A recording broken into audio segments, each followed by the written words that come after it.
Puranoticia.cl presenta Hora de Noticias. Las informaciones más relevantes de la última hora en un resumen preparado por nuestro departamento de prensa.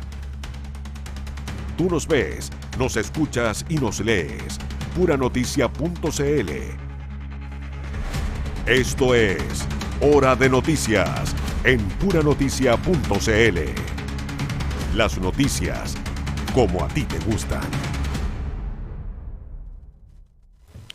¿Cómo están? Buenas tardes, bienvenidas, bienvenidos a Hora de Noticias a través de Puranoticia.cl. Nos ves, nos escuchas y nos lees. Puranoticia.cl, las noticias como a ti te gustan. Vamos a revisar las principales noticias de la jornada. Estas y más informaciones están disponibles en Puranoticia.cl. Además, nos puedes ver a través del canal 177 de Zapping y mediante la aplicación móvil de Canal 13, América Vivo.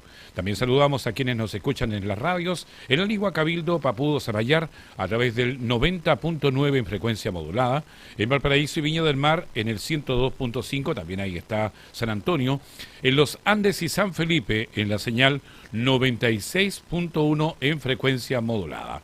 Comenzamos de inmediato con los titulares de hoy.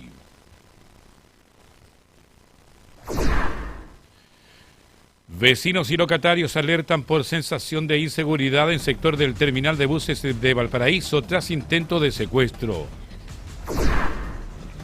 Cuarto imputado por mortal encerrón en San Bernardo se entrega a Carabineros. CAST pide cadena perpetua para los responsables del crimen del niño. Contraloría detecta graves irregularidades en ingreso de menores haitianos a Chile. Corte de Apelaciones acoge amparo por desnudamientos a mujeres en cárcel de Valparaíso. Detienen a hombre por cultivo indoor de cannabis sativa en Limache. Carabineros incautó 64 plantas. Vecinos de Concón alertan por robos menores y sensación de inseguridad. Quintero fortalece coordinación para proteger a grupos vulnerables. Tribunal Constitucional elimina revisión de mochilas sin orden fiscal en ley escuelas protegidas. Senado revisará el próximo martes la acusación constitucional contra el exministro Nicolás Grau. Vamos de inmediato al detalle de las informaciones. Hoy conversaremos con Sergio Rives, académico y docente de enfermería de la Universidad del Desarrollo, quien nos cuenta con experiencia en formación de profesionales en la salud y en el abordaje clínico y comunitario de enfermedades respiratorias. Esto es en un contexto también marcado por el aumento del virus circulante en el país y en una positividad que supera el 50%. Analizaremos además junto a él el impacto de esta situación en la red asistencial, las medidas de prevención vigentes y los desafíos que enfrenta el sistema de salud frente a esta alza estacional. ¿Cómo está, Sergio? Buenas tardes, bienvenido a Puranoticia.cl. Hola, buenos días, ¿cómo están? Bueno, después de la presentación, mi nombre es Sergio Rives, académico de la Universidad del Desarrollo. Muy contento de estar presente con ustedes intentando de informar a la población. Sergio, ¿cómo evalúa el actual pic del virus respiratorio que está viviendo Chile en comparación con años anteriores? La verdad, este año ha sido un poquito más estacionario el virus. La verdad, estamos en un pic alto, pero la demanda hospitalaria todavía se mantiene estable. Los servicios de salud, tanto en Santiago como en regiones, han podido responder ante la sobrecarga que genera el pic de enfermedades respiratorias. Así que por el momento es una situación controlada, pero no hay que descuidarse de que esto puede aumentar y puede generar un problema en situación país. ¿Qué implica en términos sanitarios que la positividad supere el 50% en circulación viral, Sergio? Eso significa que en alguna instancia, o si esto llegara a aumentar, o si digamos el virus puede ser un poco más agresivo, puede generar un aumento de las demandas hospitalarias, sobre todo en el servicio de urgencia, y esto podría generar un colapso del sistema sanitario. Conversamos con Sergio Rives, docente de enfermería de la Universidad del Desarrollo. Sergio, ¿por qué el rinovirus sigue siendo el principal virus circulante y qué tan importante es clínicamente? Bueno, el rinovirus es uno de los principales virus respiratorios que existen a nivel, digamos, de contagio de población. El rinovirus tiene, bueno, la implicancia que es un virus de alta contagiedad, o sea, eso significa que es fácil contagiarse entre personas o entre multitudes. Lo bueno del rinovirus, que es una patología o digamos es un virus un poco menos agresivo que la influenza o el COVID en su momento, ya que su sintomatología es un poco menor y genera un poco menos, digamos, de complicaciones secundarias para la demanda hospitalaria y no siempre necesita de hospitalización para su manejo. Muchas veces basta con manejo domiciliario en casa y tener solamente ojo con los síntomas de gravedad que podría provocar. Sergio, ¿qué factores explican el aumento de influenza A en este periodo del año? Bueno, comúnmente los fríos, digamos, también por parte de la contaminación, la baja lluvia que hemos tenido también en lo que va del año. Esto significa que el aire que estamos respirando es un poco más nocivo y eso está más sobrecargado de virus y en algunos casos también de bacterias que pueden aumentar digamos, los contagios, y esto puede verse reflejado como los porcentajes de positividad que tenemos hoy día dentro de la población, ¿ya? La mala circulación del aire es una implicancia que genera esto. Conversamos con Sergio Rives, docente de enfermería de la Universidad del Desarrollo. Sergio, ¿qué tan preparado está actualmente el sistema de salud para enfrentar esta presión asistencial? Yo creo que post pandemia los equipos de salud quedaron bastante preparados y con bastante experiencia en el manejo de virus respiratorio. Contamos con una red asistencial bastante buena que en medida lo que pudimos ver también en pandemia fue bien exitoso. Como país tuvimos un muy buen, digamos, desempeño durante la pandemia y eso preparó también a la población en poder digamos, también aprender de cómo manejar un virus respiratorio. Y por parte de los equipos, yo creo que los equipos hoy día son más expertos en manejo digamos, de patología respiratoria. También la población se antepone más rápido a situaciones de emergencia. Entonces yo creo que el sistema de salud, tanto privado como público, está bien preparado para poder enfrentarse a problemas respiratorios y problemas, digamos, de alta demanda hospitalaria. Sergio, ¿qué rol está cumpliendo la alerta sanitaria vigente y qué diferencias concretas genera en la atención? Esto genera finalmente que la población, o digamos los equipos de salud, están más prestos a manejar las patologías respiratorias, a ponerle más énfasis a las influencias, sobre todo la influenza tipo A, y de manejarlo de forma rápida. Y también da la vigencia de que si algún hospital o algún, digamos, centro hospitalario público queda sin la posibilidad de poder hospitalizar más pacientes, el sistema público también pueda solicitar camas al sistema privado para poder, digamos, hospitalizar y poder manejar pacientes en la red privada. Conversamos con Sergio Rives, docente de enfermería de la Universidad de Desarrollo. Sergio, en su experiencia, ¿se está utilizando correctamente la mascarilla en los servicios públicos y de urgencia? Eso es algo un poco complejo. El manejo de la mascarilla, la verdad, la mascarilla quirúrgica, que es la que ocupa regularmente la gente, no siempre es bien utilizada. Hay que decir que esta mascarilla no dura tanto tiempo como la gente la usa, o sea, la mascarilla quirúrgica alrededor de las 6 horas ya pierde una alta eficacia por la humedad de la respiración. Los filtros y las partículas van pasando con mayor facilidad. También se puede ver que la población generalmente manipula mucho con las manos la mascarilla quirúrgica, se la baja en algunos momentos porque sienten un grado de asfixia o un grado también hay un poco de calor. Entonces eso va generando también una mala manipulación de la mascarilla quirúrgica. Sergio, bueno, en el mismo tema que es tremendamente importante, ¿qué tan efectiva ha sido la campaña de vacunación contra la influenza este año 2026 hasta ahora? Por lo que va, se ven bastante bien los números de vacunación. Se ve que las personas de alto riesgo, que son embarazadas, niños, pequeños, menores de 6 años, los equipos de salud y adultos mayores y pacientes con patología han escuchado la alarma, se han ido a vacunar, por lo cual ha sido positivo la respuesta de la población. Y el resto de la población solamente estar atenta en caso de que existan estos síntomas y que puedan empeorar los síntomas respiratorios que podrían llevar a un paciente que caiga con una influenza tipo A grave. Sergio, ¿cuáles son los errores más comunes que comete la población en la prevención del virus respiratorio?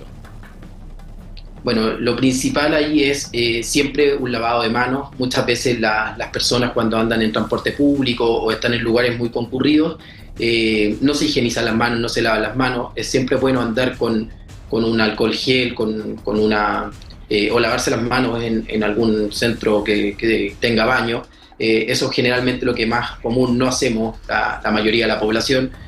Por otro lado, también es importante ventilar las casas. O sea, yo sé que en estas fechas hace frío, que las temperaturas están bastante bajas, pero siempre es bueno abrir ventanas, ventilar la casa, que un poco respire la casa para disminuir un poco la carga que podría tener de un día post trabajo, un día post, digamos, estando afuera, que podrían haber aumento de partículas. Cubrir la boca y la nariz cuando nosotros tosemos. Generalmente uno podría ver que la población cuando estornuda no se cubre la boca y la nariz, y esto podría provocar también que yo estando enfermo podría enfermar a otra persona, y esto podría, digamos, complicar el estado de contagio. Sergio, finalmente, ¿qué recomendaciones daría a la familia con niños pequeños ante este escenario de alta circulación viral? Bueno, lo que recomiendo es difícil, estamos en vacaciones de invierno. Por ese lado, intentar de no concurrir en lugares con demasiada gente. Yo sé que los niños se aburren en casa, pero intentar de evitar eso. Si uno los va a llevar, intentar de que cubrirles con alguna mascarilla la nariz y la boca, tener lo mismo que dije antes, ojalá la casa ventilada. Y si uno va a concurrir a juegos o a cosas con niños menores, tener, digamos, la precaución de hacerlo, ojalá en horas peak. También es importante mencionar que hay que tener cuidado con algunos síntomas que se pueden presentar en los niños. Si tenemos temperatura sobre 39 grados, hay que llevarlo a un servicio asistencial, porque por eso se podría complicar. Si la fiebre dura más de 3 días, también habría que llevarlo a un centro hospitalario. O si uno ve también algún grado de mala respiración de los niños, eso quiere decir que uno vea que se hunden las costillas o que su respiración es demasiado rápido, que respira más de 30 veces por minuto, también llevarlo a un centro hospitalario, porque podríamos estar cursando con una enfermedad respiratoria grave. Sergio, agradecerte por este tiempo, por esta nota y por dejarnos un poquito más claro sobre este tema. Agradezco a ustedes por invitarme a esta instancia, y espero poder haber contestado las preguntas y haber un poco ayudado a la población a comprender mejor esto de la circulación viral que tenemos hoy. Gracias, buenas tardes. Sergio Rives, docente de enfermería de la Universidad del Desarrollo, con nosotros aquí en Hora de Noticias a través de puranoticia.cl. Vamos a otra información, porque un intento de secuestro se registró en la jornada de este martes. El hecho ocurrió en las inmediaciones de la Plaza O'Higgins y el Congreso Nacional. Comerciantes y transeúntes del sector piden mayor presencia preventiva ante situaciones que aseguran afectan la tranquilidad del barrio. El periodista Daniel Zunino tiene más información. Buenas tardes, Daniel. Bienvenido.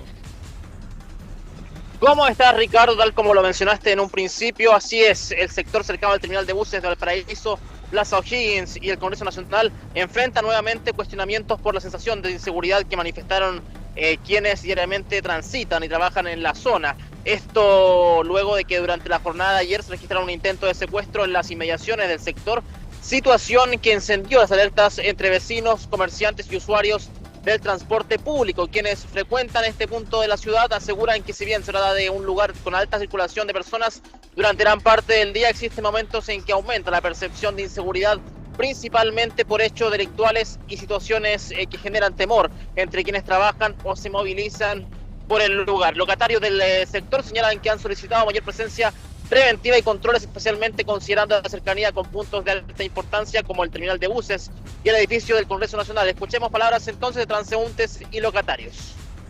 Lo que pasa es que a veces hay mucho contingente carabinero, todo, hay mucha seguridad, pero no es todos los días. A veces como día por medio, a veces una vez a la semana, por lo que he notado. Entonces, como que las personas están ahí atentos a cuándo pueden salir, como hacer el delito. No sé, me imagino eso yo.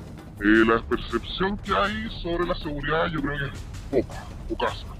Tienen que pasar cosas como para que llegue la seguridad más o menos rápido, y una vez que ya pasaron, entonces como que no hay tanta seguridad como uno quisiera.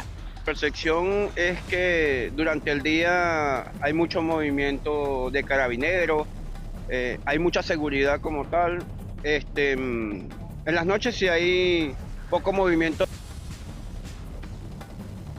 A juicio de quienes pasan diariamente por esta zona, claro, hay opiniones divididas, pero en su mayoría califican que episodios como el intento de secuestro registrado ayer aumentan la preocupación y generan una sensación de vulnerabilidad entre la comunidad. Desde el comercio establecido también apuntan a la necesidad de reforzar las medidas de seguridad y mejorar la respuesta ante situaciones que alteran la tranquilidad del sector. El intento de secuestro ocurrido durante las últimas horas continúa siendo investigado, mientras que los habitantes y trabajadores del sector esperan que se adopten nuevas medidas preventivas para recuperar la seguridad en uno de los puntos más transitados del centro de Valparaíso, Ricardo.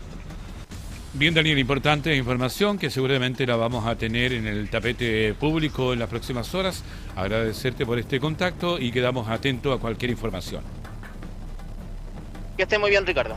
Daniel Zunino, periodista del equipo de PuraNoticia.cl. Vamos a otra información, porque la entidad patrocinante 1&1 Spa salió al paso de los cuestionamientos surgidos en torno al proceso de reconstrucción posterior al mega incendio del año 2024 en Viña del Mar, rechazando cualquier vínculo con proyectos habitacionales desarrollados en el sector del Olivar y descartando las acusaciones que han circulado en los últimos días.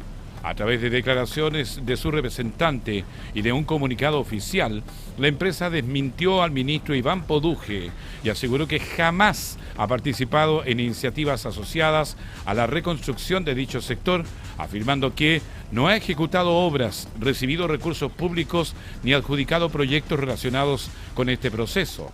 Desde la firma sostuvieron que todas sus actuaciones se han desarrollado conforme a la normativa vigente y bajo los mecanismos de control establecidos por los organismos competentes.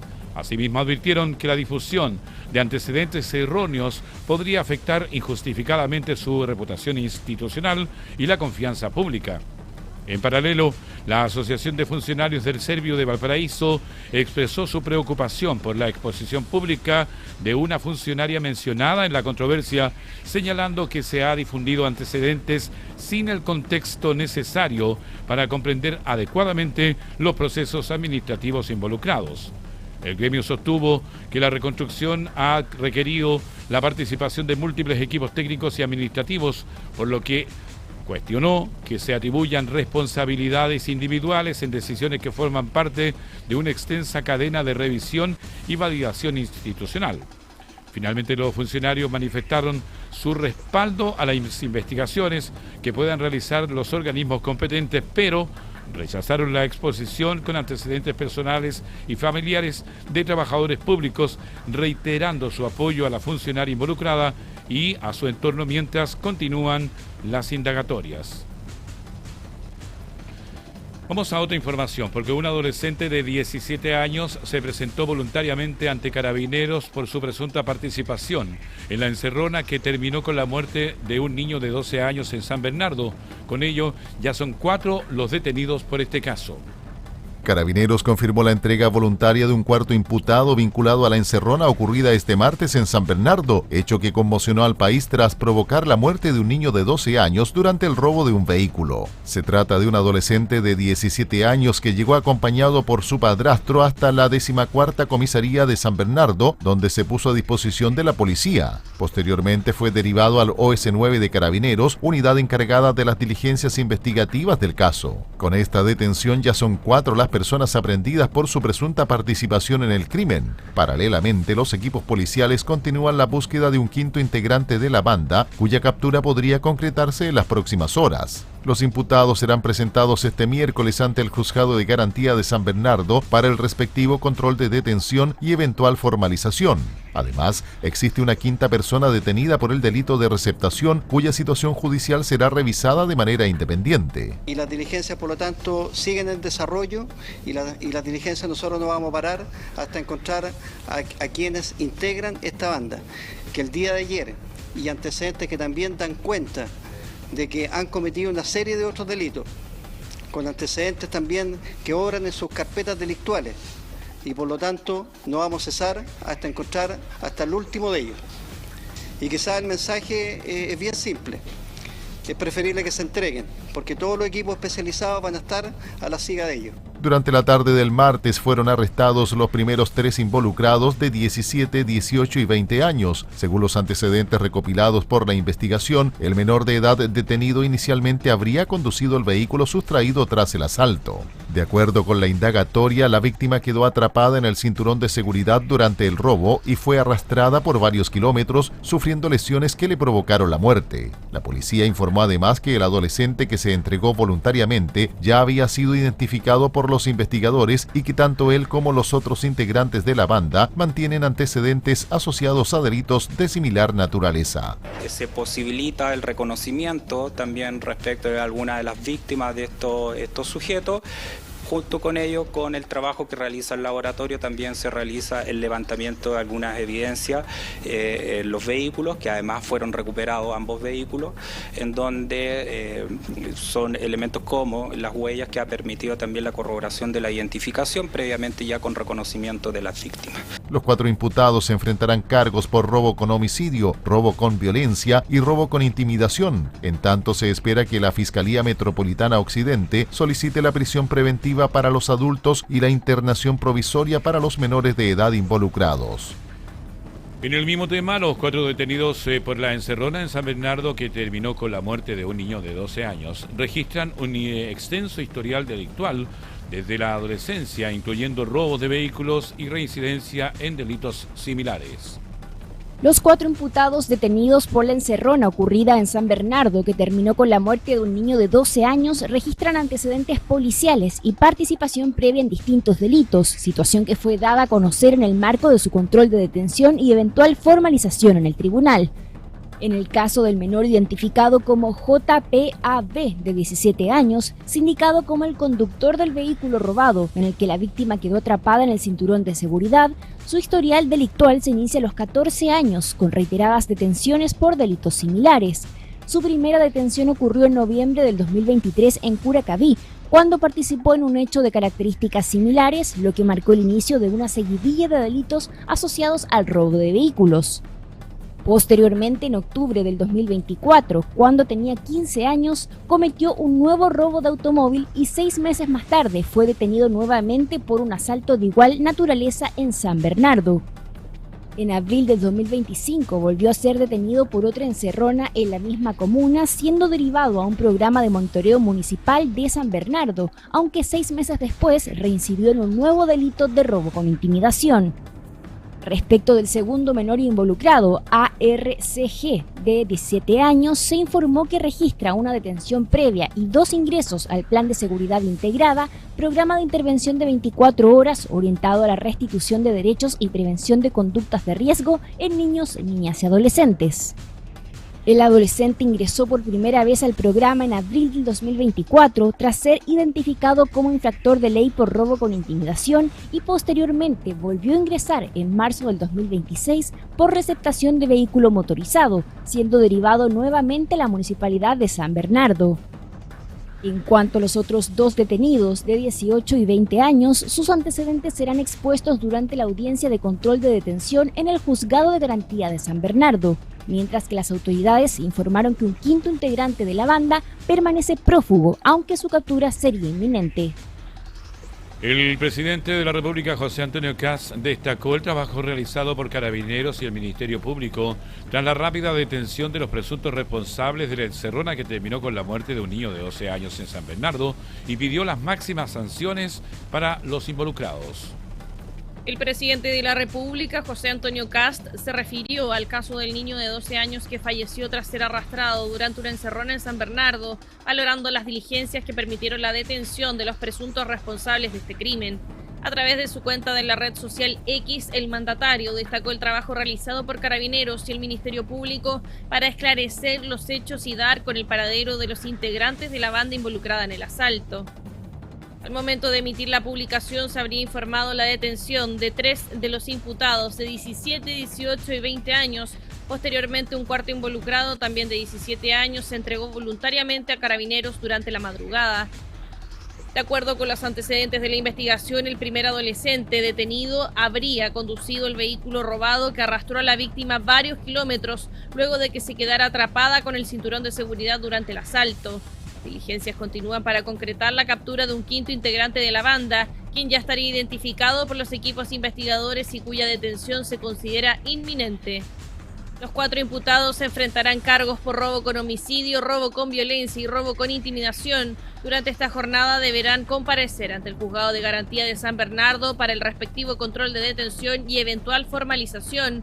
Se espera que la Fiscalía Metropolitana Occidente solicite la prisión preventiva para los imputados adultos y la internación provisoria para los menores de edad, mientras avanza la investigación por uno de los casos policiales que más impacto ha generado los últimos días.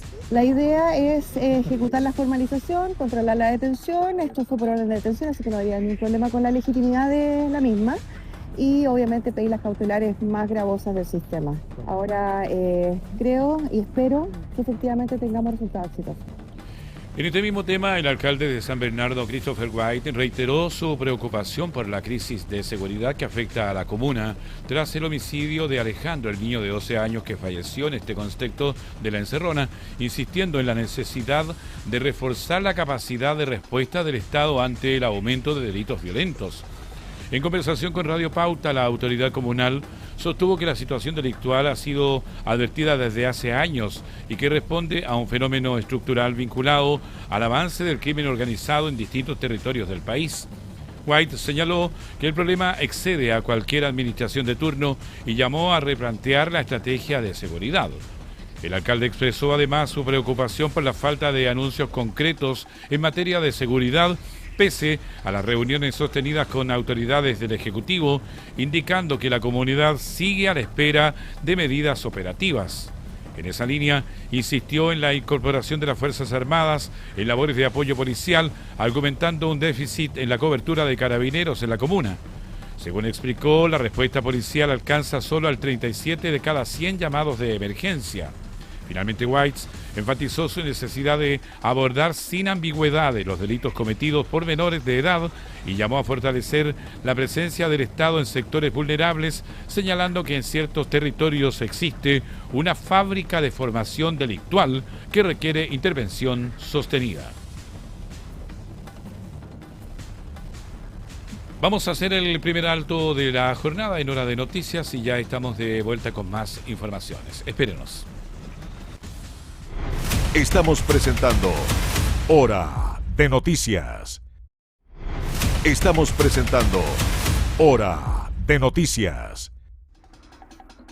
Bien, ya estamos de vuelta en Hora de Noticias a través de puranoticias.cl. Tú nos ves, nos escuchas y nos lees. Y son las noticias como a ti te gusta. Vamos de inmediato a los titulares que tenemos en esta jornada. Vecinos y locatarios alertan por sensación de inseguridad en el sector del terminal de buses en Valparaíso tras intento de secuestro. Cuarto imputado por mortal encerrón en San Bernardo se entrega a Carabineros. CAS pide cadena perpetua para los responsables del crimen del niño. Contraloría detecta graves irregularidades en ingreso de menores haitianos a Chile. Corte de Apelaciones acoge amparo por desnudamientos a mujeres en cárcel de Valparaíso. Detienen a hombre por cultivo indoor de cannabis en Limache. Carabineros incautó 64 plantas. Vecinos de Concón alertan por robos menores y sensación de inseguridad. Quintero fortalece coordinación para proteger a grupos vulnerables. Tribunal Constitucional elimina revisión de mochilas sin orden de Fiscalía en ley Escuelas Protegidas. El Senado revisará el próximo martes la acusación constitucional contra exministro Nicolás Grau. Vamos a revisar a continuación la entrevista que tuvimos esta mañana en Pura Noticia Matinal con Esther Valenzuela. Ella es académica y directora del Diplomado de Derechos de Infancia y Adolescencia de la Universidad Diego Portales, sobre este debate que ha abierto el asesinato de Alejandro, el menor de 12 años, que falleció en San Bernardo tras una encerrona. Escuchemos y veamos. Es bien duro todo, ¿eh? ¿Qué nos está pasando? Yo creo que claramente estamos viendo los resultados de décadas en que hemos ignorado a niños, niñas y adolescentes, hemos ignorado a la infancia. Es es cierto que han surgido numerosas leyes, han surgido políticas públicas, han surgido nuevos programas, y en materia de penal juvenil han surgido programas de reinserción, un nuevo servicio de reinserción, pero no, de alguna forma esto no está siendo efectivo para nada. Y vemos los resultados, ya que esto no se está abordando sistémicamente, porque de alguna forma, si trabajamos con niños en las cárceles, aumentamos las penas, bajamos la edad penal juvenil, pero no estamos trabajando la escolarización, no estamos trabajando en el consumo problemático de drogas, esto no va a tener ningún resultado. Por lo tanto, ¿qué nos está pasando? Creo que estamos un poco pagando las consecuencias de no habernos preocupado de manera efectiva, ¿ya?, de la situación y del inicio de trayectorias delictivas a temprana edad. Ahora, cuando estamos con Esther Valenzuela, directora del Diplomado de Derechos de Infancia y Adolescencia en la Universidad Diego Portales. Ahora, Esther, nosotros nos estamos equivocando muchas veces cuando hablamos de niños de 12 años, de 13 años, 14 años, ¿cierto? Este niño que falleció lamentablemente en el portonazo no tiene nada que ver, es una víctima completamente desprotegida, ¿cierto? Pero en el caso de San Bernardo no lo sabemos, ¿cierto? Hoy día están creciendo más rápido nuestros niños, es la sociedad donde están involucrados que les hace ver situaciones que antes no eran. Yo me acuerdo, a los 12 años uno andaba jugando en la bicicleta en la calle, eso pasaba, y con tranquilidad, y no solamente en barrios como en Santiago, en La Pintana. Yo me acuerdo haber ido el verano a San Miguel, ponte tú, que era en el sector de Pedro Aguirre Cerda, y uno andaba en bicicleta tranquilamente. Hoy día se perdió. ¿Cambia también el contexto de la niñez hoy día con esta sociedad actual? Buena pregunta. Bueno, somos de la misma época, también jugaba bicicleta escondida y era muy de vida de barrio, pero hay que pensar en que esa sociedad teníamos padres que llegaban más temprano a la casa de vuelta al trabajo, teníamos las redes sociales que hay en día, la televisión, no sé, el Chavo del Ocho u otro tipo de ¿cómo se llama?, de programación que era bastante ingenua. Hoy en día, cuando es otro el mundo, y por lo tanto, y esto es otro el mundo a nivel transversal, social, universal, etcétera. Yo creo que hay que mirar esto de una manera distinta. Las estamos abordando con exactamente las mismas herramientas que hemos estado abordando hasta ahora la situación. Hoy en día está todo, lo que insisto, el entorno digital, está además el tema de las bandas y crimen organizado, que funcionan con una lógica distinta. Estamos además con una mayor desescolarización, mayor ausentismo escolar, hay mayor, en fondo, presencia de droga y por lo tanto mayor consumo problemático de drogas de adolescentes, niños y niñas, y además hay mayor abandono, ya hay mayor negligencia, hay mayores abusos. Y yo creo que por lo mismo la mirada tiene que ser distinta, el abordaje tiene que ser distinto. La sociedad ha cambiado muchísimo, y cuando digo en fondo que no hemos sido capaces de responder, bueno, cuando el hecho que hoy tengamos probablemente, que además no lo sabemos, creo que una de las personas que se descubrió tiene 17 años, pero en el resto de los casos no lo sabemos. Pero supongamos que puede ser efectivamente adolescentes. Bueno, fueron niños y niñas, esos adolescentes, que no fueron vistos por el sistema, ¿ya? Fueron niños y niñas que no fueron protegidos inicialmente, que provienen, en el fondo, de hogares con muchas privaciones, lo más probable, en el fondo, con hogares de mucha violencia, porque no es casualidad, en el fondo, esto mayoritariamente, en el fondo, se da en circunstancias como de vida bien complejas. No estamos trabajando con la familia, de alguna manera se descarta desde el inicio, y bueno, y yo creo que aquí también hay que hacer una apuesta por protección social y, insisto, y por fortalecer el tema educacional, que no lo estamos viendo y que es esencial para evitar el inicio de trayectorias delictivas tempranas. Exactamente. Ahora estamos con Esther Valenzuela, directora del Diplomado de Derechos de Infancia y Adolescencia. ¿Qué tanto influye hoy día? Porque hoy día también en la forma, ¿cierto? Ya van 4 detenidos por el homicidio de este niño, ¿cierto? ¿Qué tanto influye la falta de figuras paternales. Hoy día la figura paternal en un niño es compleja. Hoy día la figura de la madre está más presente, pero la figura paternal no siempre está presente. ¿Qué tanto influye la falta de esta figura en la proliferación de jóvenes delincuentes?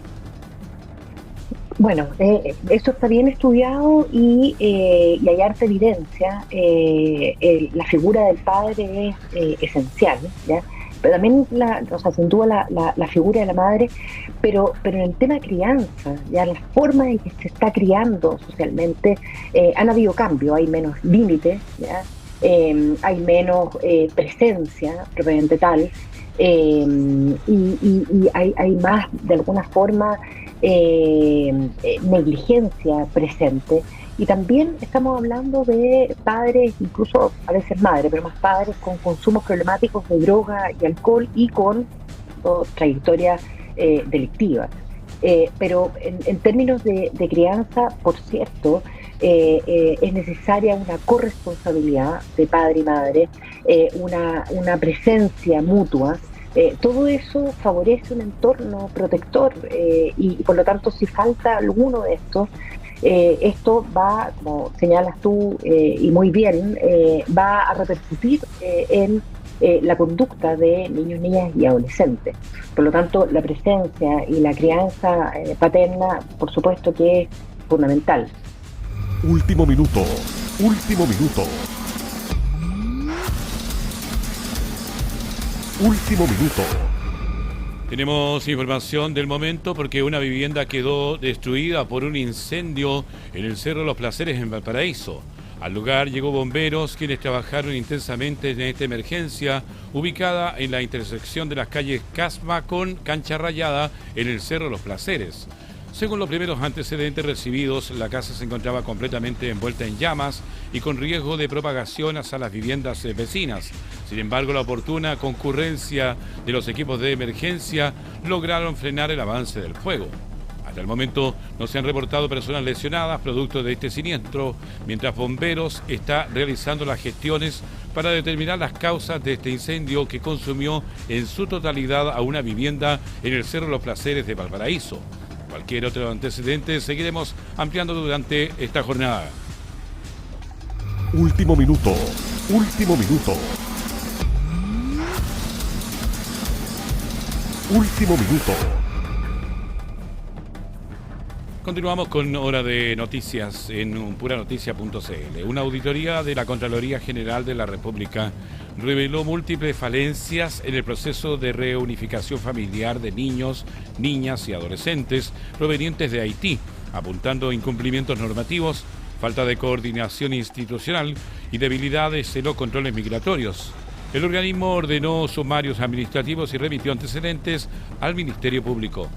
La Contraloría General de la República dio a conocer este martes el informe final número 541-2025, resultado de una fiscalización que investigó denuncias sobre el ingreso al país de niños, niñas y adolescentes haitianos mediante procesos de reunificación familiar y vuelos charter ante eventuales vulneraciones de sus derechos. El organismo detectó incumplimientos a la normativa vigente en la tramitación de permisos de reunificación familiar, incluyendo el uso de certificados vencidos o sin legalización, la falta de documentación obligatoria y la aplicación de criterios más flexibles mediante un memorándum emitido sin respaldo legal.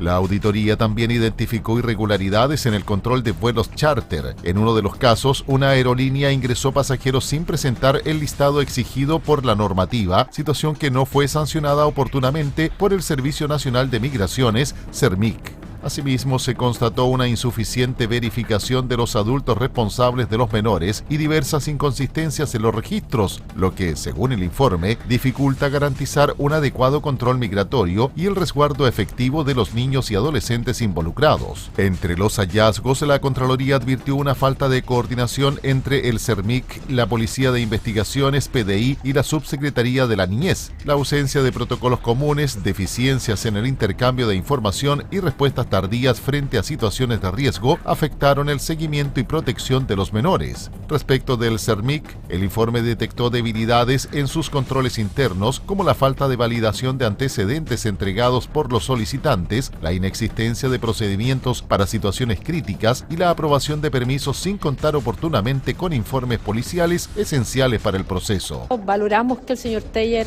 concurriera a este espacio.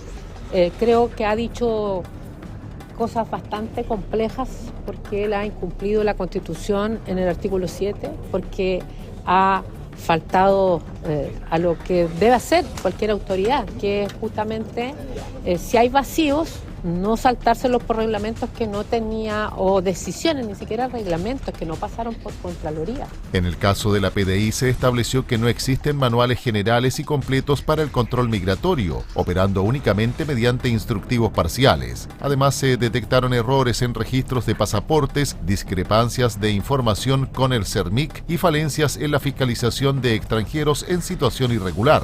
Frente a estas irregularidades, la Contraloría instruyó sumarios administrativos en los 3 organismos auditados, ordenó implementar sistemas de seguimiento activo de los menores, anunció un examen de cuentas por sanciones no aplicadas a una aerolínea y dispuso un procedimiento disciplinario por la filtración de información sensible, cuyos antecedentes fueron remitidos al Ministerio Público. Vamos a otro tema, porque la Corte de Apelaciones de Valparaíso acogió un recurso de amparo presentado por el Instituto Nacional de Derechos Humanos en favor de 4 mujeres que denunciaron haber sido obligadas a desnudarse durante una visita al complejo penitenciario de Valparaíso. La Corte de Apelaciones de Valparaíso acogió un recurso de amparo presentado por el Instituto Nacional de Derechos Humanos en favor de 4 mujeres que denunciaron haber sido obligadas a desnudarse durante una visita al complejo penitenciario de Valparaíso. Según los antecedentes, las afectadas fueron sometidas a este procedimiento luego de que el escáner corporal para revisar a las visitas se encontrara fuera de servicio, y esto derivó en registros considerados vejatorios y fuera de protocolo. El fallo ordenó a Gendarmería de Chile a acreditar en un plazo de 60 días que instruyó a su personal sobre los procedimientos de registro corporal, además de garantizar el correcto funcionamiento de las herramientas como la paleta detectora de metales. Asimismo, la institución penitenciaria deberá remitir en ese mismo plazo los resultados de la investigación administrativa abierta a raíz de estas denuncias. Desde el INDH valoraron la resolución, subrayando que se trata de una señal relevante para proteger la integridad física y psicológica de mujeres, niños y adolescentes que ejercen su derecho a visita en recintos penitenciarios. La Corte concluyó que el desnudamiento forzado constituye una grave perturbación al derecho de la seguridad individual y recordó que incluso ante fallas técnicas, Gendarmería debe resguardar el cumplimiento estricto de los protocolos y la dignidad de las personas. Vamos a otra información, porque Carabineros detuvo a un hombre de 39 años tras descubrir un cultivo indoor de cannabis sativa en una vivienda del sector Cajón del Lebu, en Limache. En el lugar fueron incautadas 64 plantas y elementos asociados a la dosificación, de droga. Un hombre de 39 años fue detenido por personal de Carabineros luego de que se detectara un sistema de cultivo indoor de cannabis sativa al interior de un inmueble ubicado en el sector Cajón del Lebu, en la comuna de Limache. El procedimiento fue realizado por funcionarios de la Tercera Comisaría de Limache en cumplimiento de una orden judicial. Durante la diligencia, los efectivos policiales constataron la existencia de un sistema de autocultivo de cannabis, situación que derivó en la detención inmediata del propietario de la vivienda. Según informó Carabineros, el hallazgo fue considerado un delito flagrante, por lo que los antecedentes fueron puestos a disposición del Ministerio Público para el inicio de las acciones judiciales correspondientes. En el inmueble se incautaron 64 plantas de cannabis sativa de distintos tamaños, con alturas que fluctuaban entre los 70 centímetros y 1,5 metros, además de diversos elementos vinculados a la dosificación y eventual distribución de la sustancia. El comisario de la Tercera Comisaría de Limache, Felipe Delgado Pérez, explicó que los funcionarios detectaron el cultivo durante una diligencia en un domicilio particular, procediendo a la detención del propietario y dando cuenta de los hechos a la Fiscalía. Carabineros de la Tercera Comisaría de Limache, en cumplimiento de una orden judicial, detectó en un inmueble particular ubicado en el Cajón del Lebu, comuna de Limache, un sistema de autocultivo de plantas indoor de cannabis sativa, por lo cual, ante un delito flagrante, procedieron a la detención de su propietario, dando cuenta al Ministerio Público del hecho. En la incautación, Se obtuvieron alrededor de 64 plantas, entre 70 centímetros a 1,5 metros, más elementos para la dosificación y eventual distribución de la sustancia ilícita. La institución policial también informó que el imputado mantiene antecedentes por una detención anterior relacionada con el delito de microtráfico de drogas. Tras su aprehensión, el sujeto será presentado ante el juzgado de garantía correspondiente para el control de detención y posterior formalización. De acuerdo con los antecedentes entregados por Carabineros, el detenido será investigado por una eventual infracción al artículo 8 de la Ley 20.000, normativa que sanciona el cultivo no autorizado de especies vegetales productoras de sustancias estupefacientes o psicotrópicas. Vamos a otro tema. Vecinos y comerciantes de Concón han denunciado una seguidilla de robos de menor cuantía y situaciones de incivilidad en distintos sectores de la comuna, lo que ha generado preocupación por la seguridad, especialmente en horario nocturno. Durante las últimas semanas, la comuna de Concón ha registrado una serie de robos de menor cuantía que han generado preocupación entre vecinos y comerciantes de distintos sectores, debido a la reiteración de hechos que afectan la sensación de seguridad. Entre los delitos denunciados se encuentra la sustracción de plantas ornamentales, herramientas de trabajo e incluso contenedores de basura, situaciones que, si bien no corresponden a delitos de alta connotación, han ido instalando inquietud en algunos puntos de la comuna. La preocupación se concentra principalmente en horarios nocturnos y en zonas con menor presencia de patrullaje, donde vecinos aseguran que se producen con mayor frecuencia estas incivilidades y hechos delictuales oportunistas. Aunque Concón cuenta con presencia policial y dispositivos de patrullaje preventivo, parte de la comunidad sostiene que existen sectores y horarios donde la cobertura sería insuficiente para prevenir este tipo de hechos. A ello se suma la preocupación por el consumo de alcohol y drogas en espacios públicos, además de la percepción de desorden en zonas de alta circulación peatonal, lo que ha reabierto el debate local sobre seguridad y fiscalización. Desde el municipio, el alcalde Freddy Ramírez señaló que la prioridad sigue siendo el combate a la delincuencia de mayor gravedad, aunque confirmó que se están reforzando medidas para abordar estos hechos puntuales en la comuna. En ese sentido, indicó que seguiremos trabajando y nuestro plan de seguridad pública sigue con el mismo objetivo y la misma línea de siempre, que nos ha mantenido en los más altos estándares de seguridad pública, destacando la continuidad de las acciones municipales. En paralelo, vecinos de la comuna entregaron sus impresiones sobre la situación, apuntando a problemas en sectores específicos, iluminación deficiente y presencia de personas en situación de calle, lo que, según relatan, incidiría en la percepción de inseguridad en algunos puntos de Concón.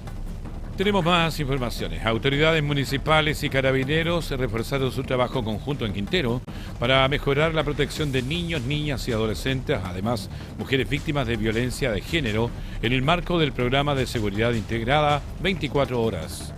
Representantes del municipio de Quintero y de Carabineros sostuvieron una reunión de coordinación destinada a fortalecer las acciones de prevención, protección e intervención dirigidas a grupos vulnerables de la comuna. La instancia se desarrolló en el marco del programa de seguridad integrada 24 horas, estrategia que articula el trabajo entre Carabineros, los municipios y la Subsecretaría de Prevención del Delito para abordar casos que requieren atención temprana y especializada.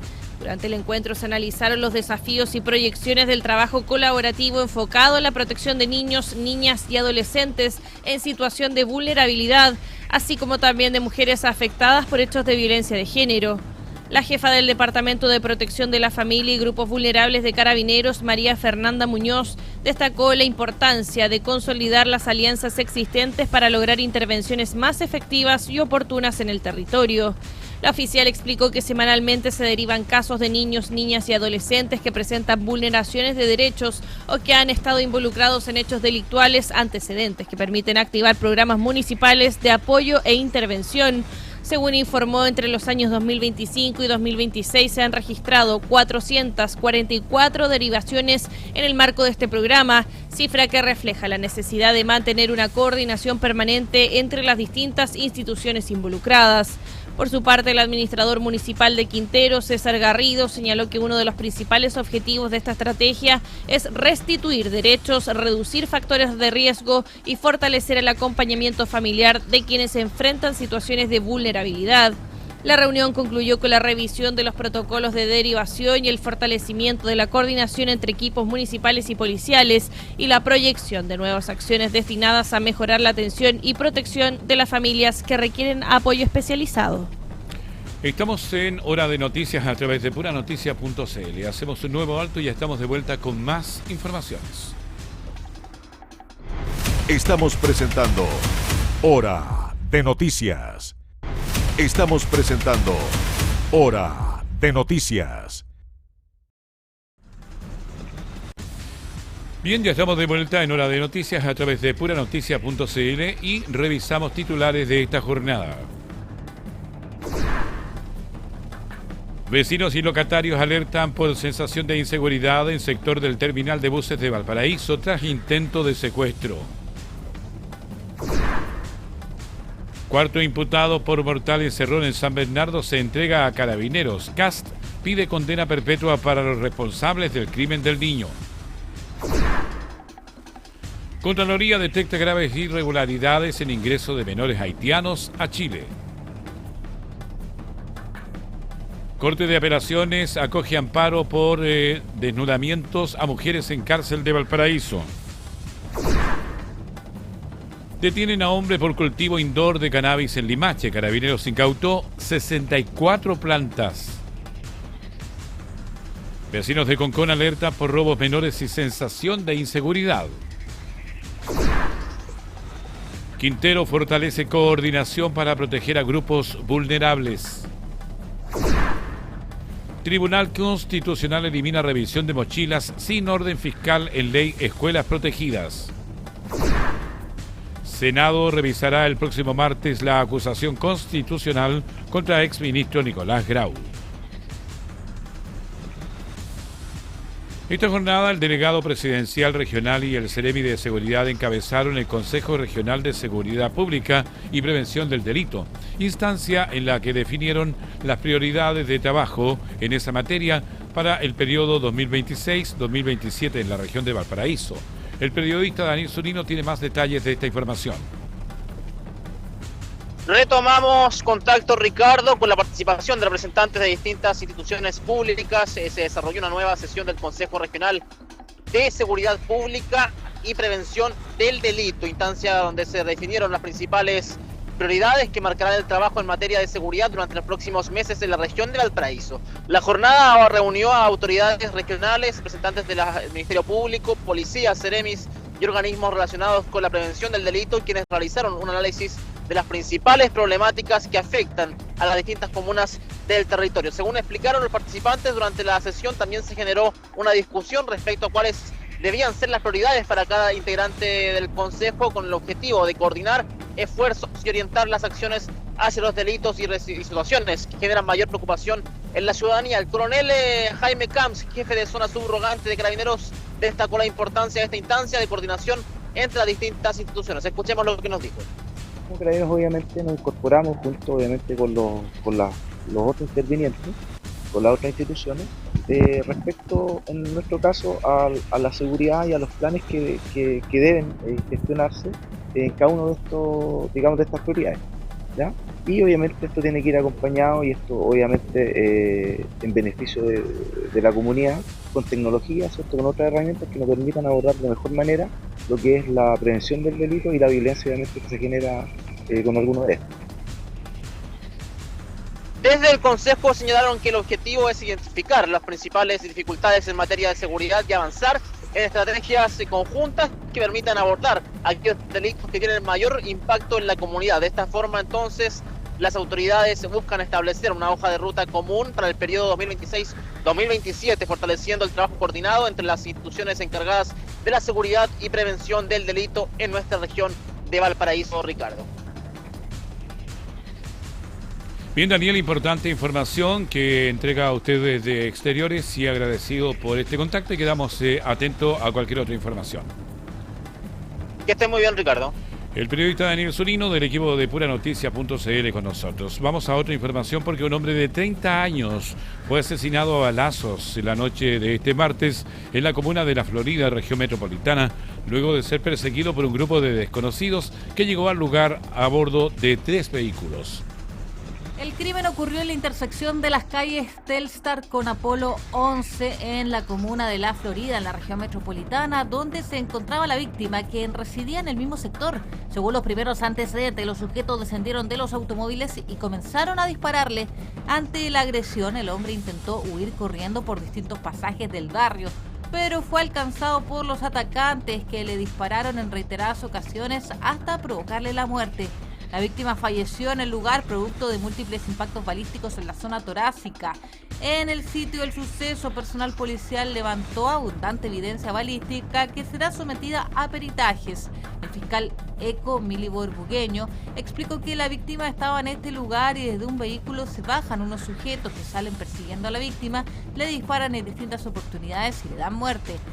En virtud de un delito de homicidio simple ocurrido acá en la comuna de La Florida, en donde justamente en este momento nos encontramos haciendo distintas diligencias propias del trabajo del sitio del suceso, como son efectivamente la revisión del cadáver, el levantamiento de evidencia, el levantamiento de evidencia balística, de cámaras de seguridad, empadronamiento de testigos, entre otras cosas.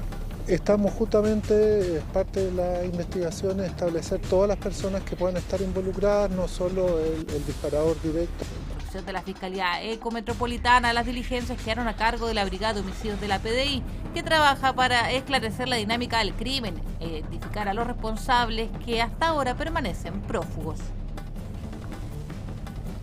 Vamos a una nota que también aparece en puranoticia.cl, porque el viceministro del Interior y la Secretaría General de Gobierno, Claudio Alvarado, desestimó la idea de desplegar militares en las calles, medida solicitada por diversas autoridades luego de la muerte de un niño de 12 años durante una encerrona perpetrada en la comuna de San Bernardo, en la región metropolitana. Consultado por la petición, el secretario de Estado indicó que el gobierno ha optado en este minuto claramente por el fortalecimiento de las policías, reforzar los controles preventivos. La opción que hoy día está presente de parte del gobierno es la de fortalecer los procedimientos policiales, según lo que aseguró.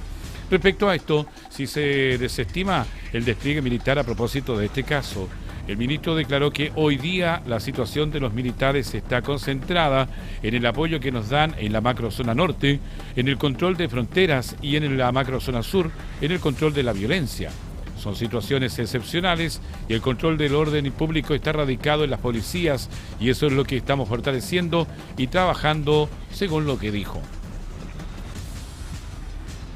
Vamos a otra información, porque 2 adolescentes de 16 años fueron detenidos tras intentar realizar una encerrona a un vehículo particular en la comuna de Maipú, en la región metropolitana. Los imputados se desplazaban en un automóvil con encargo vigente por robo y fueron capturados por funcionarios de Carabineros que se encontraban fuera de servicio. El hecho ocurrió en la intersección de Camino Melipilla con Camino Santa Marta, cuando 5 sujetos a bordo de un vehículo marca MG interceptaron a otro automóvil con la intención de intimidar a sus ocupantes y sustraerlo. Sin embargo, los delincuentes desconocían que el vehículo era conducido por 2 carabineros de la subcomisaría Maipú Oriente, quienes acababan de terminar su turno nocturno y regresaban a sus domicilios. Al percatarse del delito, los funcionarios descendieron del automóvil y se identificaron como personal policial. Acto seguido se inició una persecución a pie que permitió la captura de 2 de los involucrados, mientras que los demás participantes lograron escapar. Durante el procedimiento también se recuperó el vehículo utilizado por la banda, el cual mantenía una denuncia por robo vigente. El capitán Danilo Baunik informó que ambos detenidos son menores de edad y cuentan con antecedentes policiales. Uno de ellos registra 19 detenciones previas por delitos de alta connotación social, entre los que figuran robos con violencia, robo con intimidación, lesiones y abuso sexual. El segundo adolescente, en tanto, acumula 4 aprehensiones anteriores por delitos de microtráfico, amenazas, receptación y robo por sorpresa. Todos los antecedentes fueron puestos a disposición del Ministerio Público, que instruyó que ambos imputados pasen a control de detención durante esta jornada.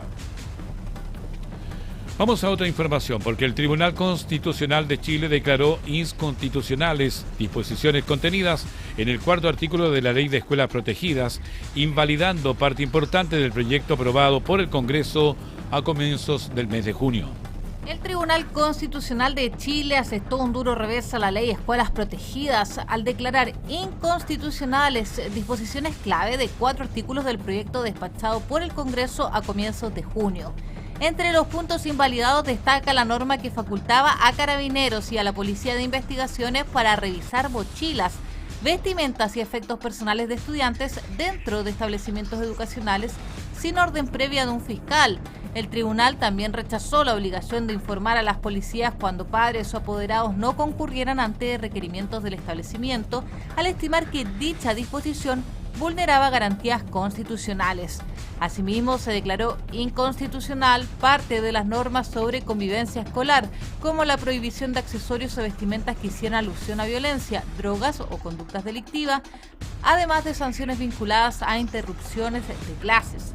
Otro de los puntos objetados fue la restricción para acceder o mantener la gratuidad en la educación superior para personas condenadas por determinados delitos, medida que establecía una inhabilidad de 5 años tras ser una sentencia firme. Con esta resolución, el Tribunal Constitucional obliga a modificar aspectos centrales de la iniciativa antes de su eventual promulgación, reabriendo el debate político y jurídico sobre las herramientas para enfrentar la violencia en establecimientos educacionales. En tanto, la ministra de Educación, María Paz Arzola, abordó la decisión del Tribunal Constitucional que declaró inconstitucionales algunas disposiciones del proyecto de Escuelas Protegidas, entre ellas la revisión de mochilas sin orden de un fiscal y la restricción de acceso a la gratuidad para personas sancionadas judicialmente.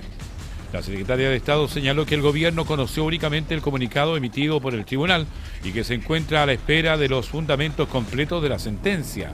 En este contexto, aseguró que el Ejecutivo analizará en detalle el contenido del fallo antes de definir eventuales acciones futuras. Pese al revés sufrido por parte de la iniciativa, Arzola sostuvo que el objetivo del gobierno permanece intacto. Según indicó, la prioridad sigue siendo fortalecer la protección y seguridad en los establecimientos educacionales, además de entregar mayores herramientas a las comunidades escolares para enfrentar situaciones complejas. La ministra explicó que cualquier decisión legislativa o administrativa dependerá de los argumentos expuestos por el Tribunal Constitucional. Para ello, afirmó que el Ministerio de Educación evaluará si existen mecanismos alternativos que permitan avanzar en las materias observadas por el organismo. Asimismo, destacó que el proyecto Escuelas Protegidas contempla otras medidas que no fueron impugnadas y que continuarán su tramitación o implementación.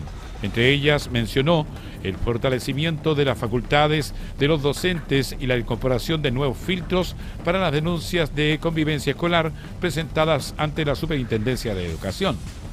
Finalmente, Arzola enfatizó que dichas herramientas representan avances concretos para los establecimientos educacionales y valoró que hayan superado el control constitucional. En este sentido, reiteró que el gobierno seguirá impulsando iniciativas orientadas a mejorar la seguridad escolar, respetando siempre las decisiones de la institucionalidad vigente. El Senado revisará el próximo martes la acusación constitucional contra Nicolás Grau. Si se aprueba la acusación, Grau quedará inhabilitado por 5 años. Detalles a continuación. La presidenta del Senado, Paulina Núñez, confirmó que el próximo martes 30 de junio la Sala de la Cámara Alta revisará y votará la acusación constitucional presentada contra el exministro Nicolás Grau. La sesión de pleno fue fijada para las 10 de la mañana con 30 minutos, luego de que la Cámara de Diputados aprobara este martes el libelo acusatorio por 77 votos a favor, 68 en contra y una abstención. A través de su cuenta en X, la senadora Paulina Núñez informó que, con acuerdo de comité, se citó a esta instancia donde el Senado deberá actuar como jurado para resolver la continuidad del proceso. La acusación apunta a establecer eventuales responsabilidades políticas del exsecretario de Estado durante su gestión al frente del Ministerio de Hacienda en el gobierno de Gabriel Boric. En caso de que el Senado apruebe la acusación constitucional, Nicolás Grau quedará inhabilitado por un periodo de 5 años para ejercer cargos públicos. La votación será clave para definir el futuro político del exministro y marcará el cierre de uno de los procesos políticos más relevantes de las últimas semanas. La sala del Senado comenzó la discusión en general del proyecto de reconstrucción nacional y de desarrollo social, iniciativa que busca impulsar el crecimiento económico, fortalecer la competitividad y financiar medidas de reconstrucción tras el incendio generando el respaldo y cuestionamientos entre los parlamentarios. La tarde de este martes, el Senado inició la discusión en general del proyecto de reconstrucción nacional y desarrollo social, propuesta que continuó siendo analizada en una sesión extraordinaria convocada para este miércoles entre las 10 y las 13 horas. Posteriormente, los comités parlamentarios se reunirán para definir si la votación en general de la iniciativa comenzará durante la sesión ordinaria programada para la tarde del mismo día. El presidente de la Comisión de Hacienda, Javier Macaya, explicó que el proyecto contempla medidas orientadas a la reactivación económica, la productividad y la competitividad, junto con ajustes tributarios destinados a incentivar la inversión y el crecimiento del país. Según detalló, la propuesta se estructura en 4 ejes principales: reconstrucción física, reconstrucción económica, reconstrucción institucional y reconstrucción fiscal. Además, recordó que durante su tramitación en comisión se realizaron 12 sesiones y 49 audiencias para recoger opiniones de diversos actores. Uno de los puntos más debatidos ha sido la invariabilidad tributaria por 25 años contemplada en la iniciativa. Mientras algunos sectores consideran que la medida podría entregar certezas para la inversión, otros advierten que limitaría el margen de acción de futuras administraciones. Los espacios de conversación siguen abiertos, los canales están disponibles y qué mejor que hacerlo en las comisiones respectivas, en la discusión en particular del articulado del proyecto de reforma. Yo tengo la sensación y tengo la impresión de que, no obstante el diálogo que ha existido, la disposición de la oposición a plantearnos algunas materias respecto al proyecto, entiendo de que hay una decisión política firme de votar la idea de legislar en contra, y eso es respetable, pero todos sabemos que en la continuidad del trámite legislativo van surgiendo opciones, van surgiendo... En el debate intervinieron los senadores Sergio Gaona, Iván Moreira, Alejandro Kusanovich y Alfonso de Urresti. Mientras Gaona y Moreira respaldaron el espíritu de la iniciativa, Kusanovich llamó a fortalecer las economías regionales y de Urresti manifestó su rechazo, calificando la propuesta como una reforma ambiental encubierta y cuestionando la extensión de invariabilidad tributaria. La presidenta del Partido Socialista, Paulina Bodanovich, anunció que la colectividad rechazará la idea de legislar el proyecto de reconstrucción en el Senado en caso de mantenerse el texto actual impulsado por el gobierno, marcando una definición clave en la tramitación de la iniciativa. En conversación con Radio Duna, la senadora reiteró las críticas de su sector al proyecto y advirtió que existen aspectos que, a su juicio, generan desigualdades respecto de potenciales inversionistas en el país. También abordó la eventual opción de recurrir al Tribunal Constitucional, señalando que la institucionalidad debe operar cuando corresponda. La parlamentaria sostuvo que los efectos del proyecto en la ciudadanía son centrales, advirtiendo que la iniciativa implicaría una menor recaudación fiscal y cuestionando los argumentos del Ejecutivo respecto de priorizar el crecimiento por sobre el equilibrio fiscal. Asimismo, afirmó que no ha existido una voluntad suficiente de diálogo en la tramitación de esta reforma y señaló que, de votarse en el estado actual, su bancada mantendrá su postura de rechazo debido a los efectos que considera negativos y no subsanados. Finalmente, Bodanovich criticó la postura del Ministerio de Hacienda, señalando que persisten en los desacuerdos de fondo sobre igualdad ante la ley y condiciones de proyecto, lo que a su juicio mantiene sin resolución principalmente nudos del debate legislativo. Tribunal declara culpable a 17 acusados por red de licencias médicas falsas. Fraude operó entre los años 2020 y 2022 y afectó a FONASA, COMPIN e ISAPRES. Hay más detalles a continuación. El séptimo Tribunal Oral en lo Penal de Santiago dictó veredicto condenatorio contra 17 acusados, entre médicos y particulares, por integrar una red dedicada a la emisión masiva de licencias médicas falsas en un caso calificado como uno de los mayores fraudes al sistema de salud.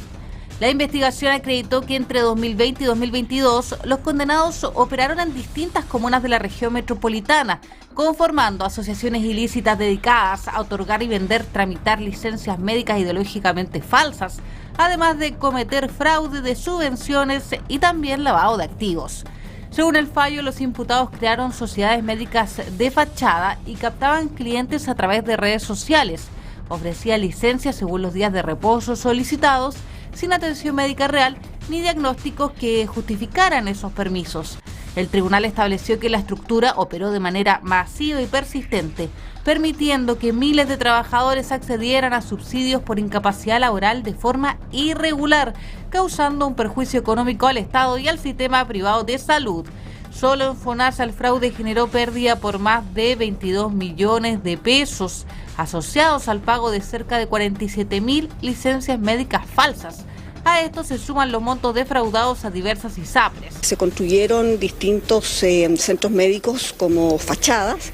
A cada centro médico se le asoció, ¿no es cierto?, médicos que entregaban licencias, médicos que dirigían estos centros médicos captadores y a los pacientes que en realidad, ¿no es cierto?, no adolecían de enfermedad. Y es por eso que se condena por delito de emisión de licencia falsa, fraude de subvenciones, asociación ilícita y también por el delito de lavado de activos. La sentencia definitiva y la determinación de indemnizaciones para el fisco serán comunicadas el próximo 31 de agosto.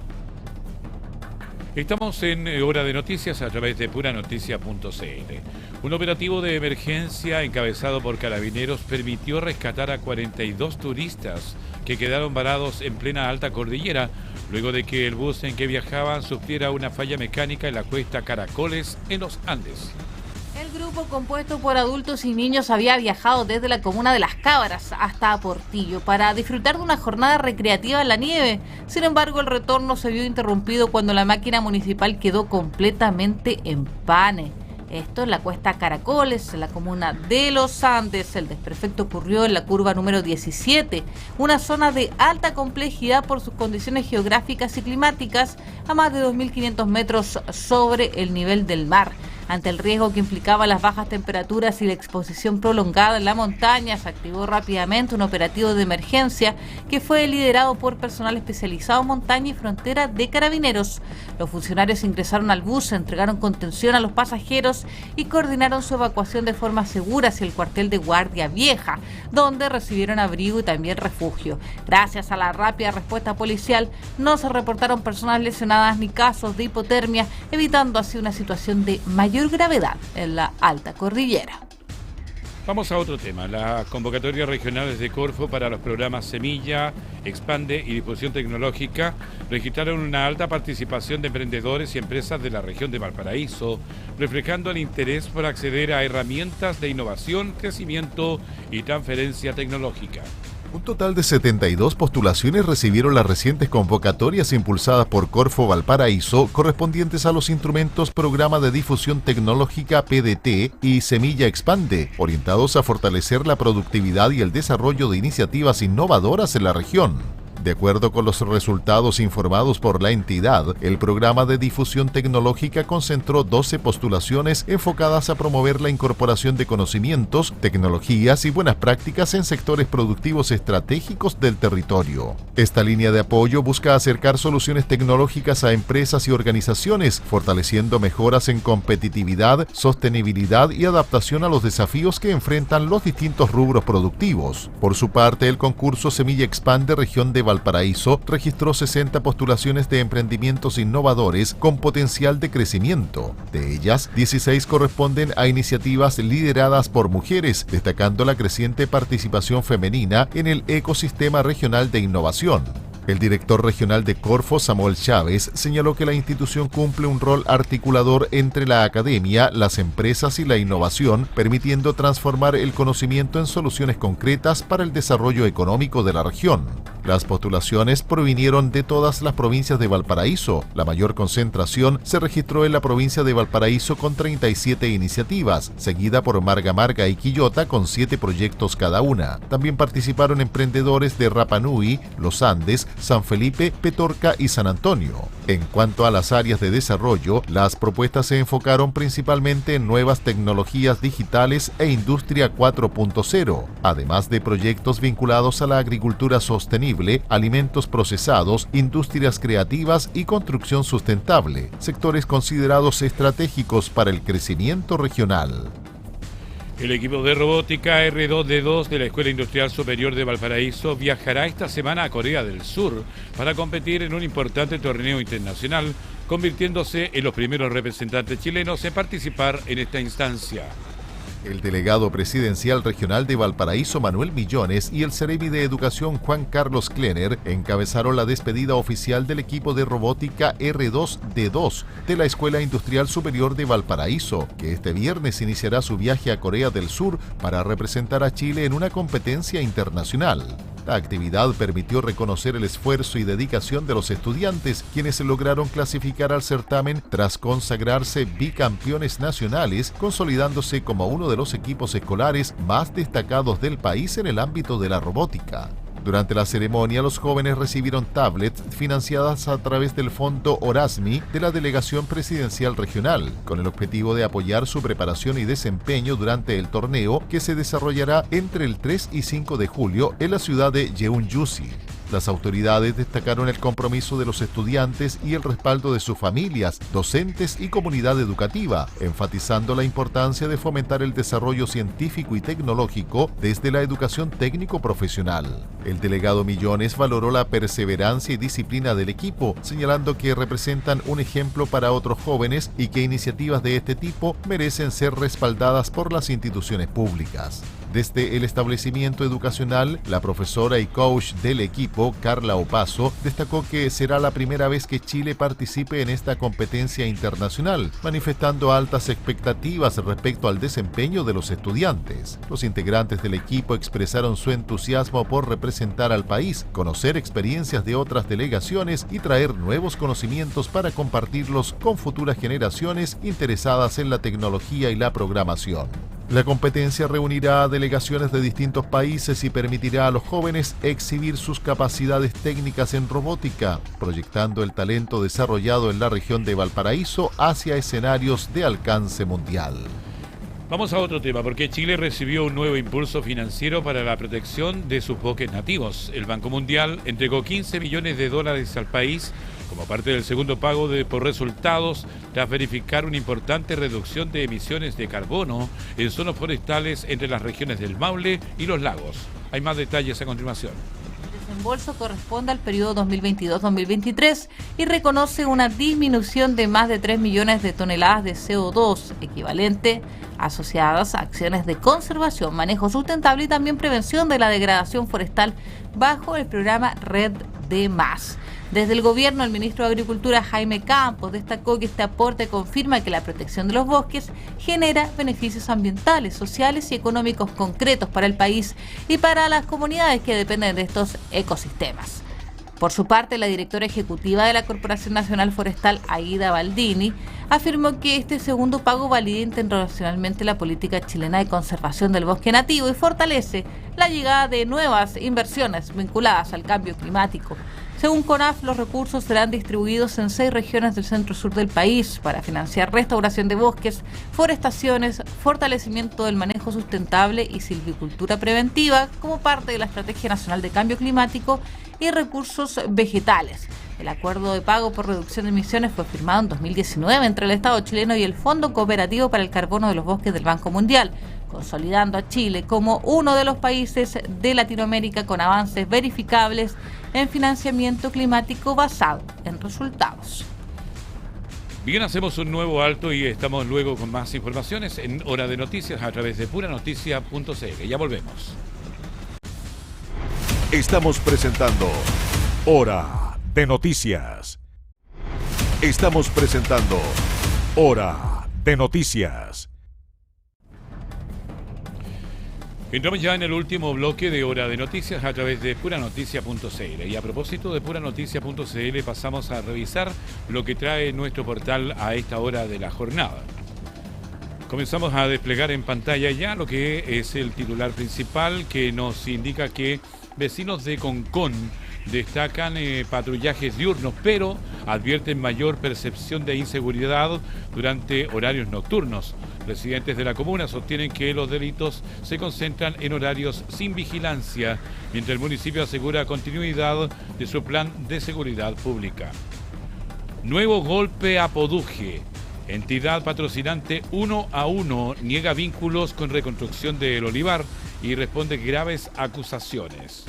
En otras informaciones, gobierno descarta desplegar militares en las calles tras muerte de niño de 12 años. El control del orden público está radicado en las policías, dijeron.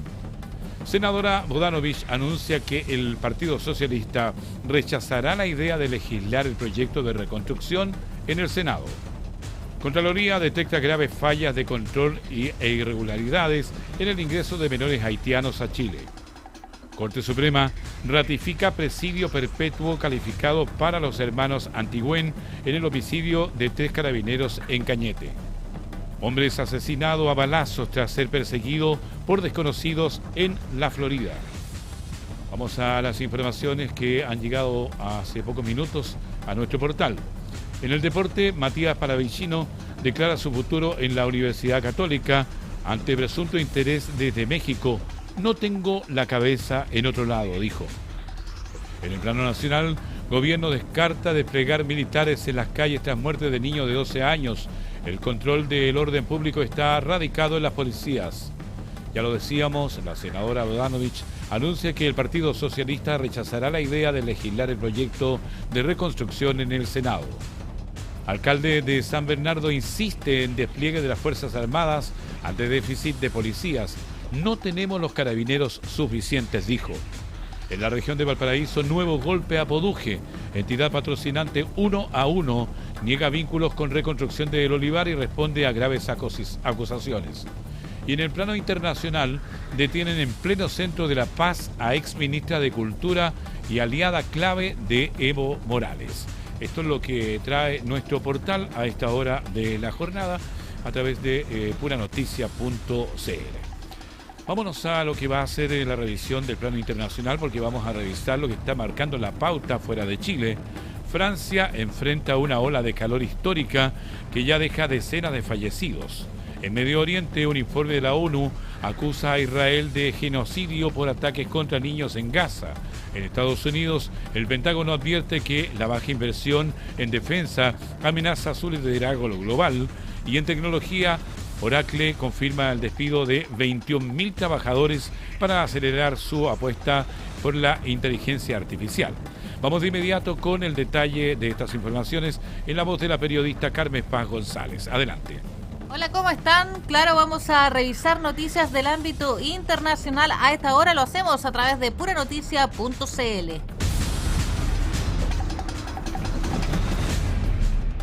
Francia enfrenta una ola de calor de intensidad histórica que ya deja al menos 40 personas fallecidas por ahogamiento desde el 18 de junio. Así lo confirmó ya el primer ministro francés Sébastien Lecornu, quien calificó la situación como una tragedia preocupante en medio de temperaturas extremas que golpean gran parte del país.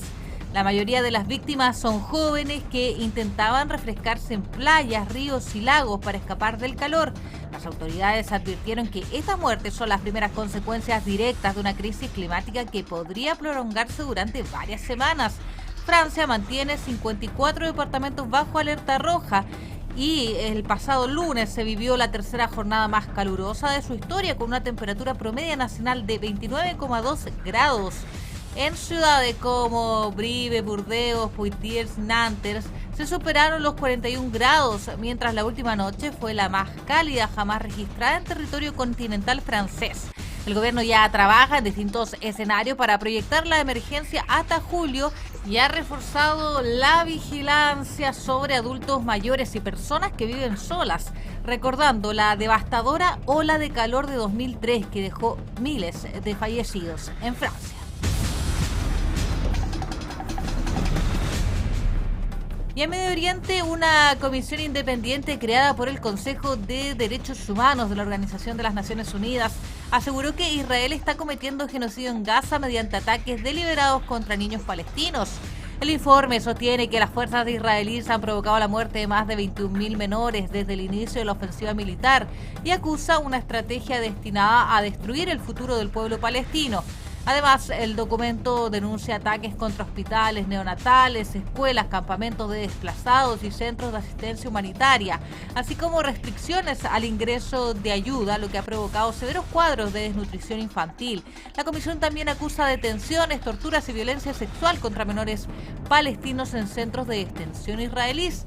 Israel ha rechazado categóricamente este informe, lo calificaron de propaganda y aseguran que ignora los crímenes cometidos por Hamás. La controversia se suma al proceso abierto en la Corte Internacional de Justicia, donde Sudáfrica acusa formalmente a Israel de genocidio.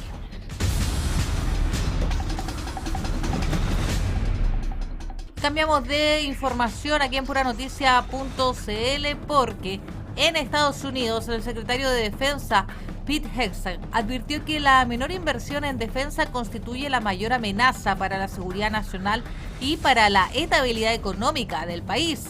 En una columna publicada en New York Post, aseguró que si Washington pierde su superioridad militar, ningún ajuste fiscal será suficiente para sostener su liderazgo económico global.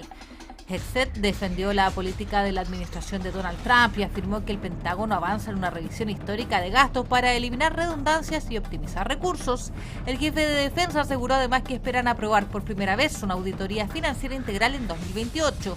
Según sostuvo, el poder militar no solo garantiza seguridad, sino que también protege la estabilidad del dólar y la posición dominante de Estados Unidos en la economía mundial.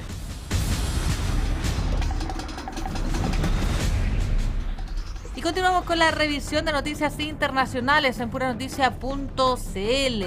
En tecnología, Oracle Corporation confirmó la eliminación de 21.000 puestos de trabajo a nivel global durante el último año. Y esto es parte de una profunda reestructuración enfocada en fortalecer su desarrollo en inteligencia artificial. La empresa redujo su plantilla desde 162.000 a 141.000 trabajadores y esto representa cerca del 13% de su personal.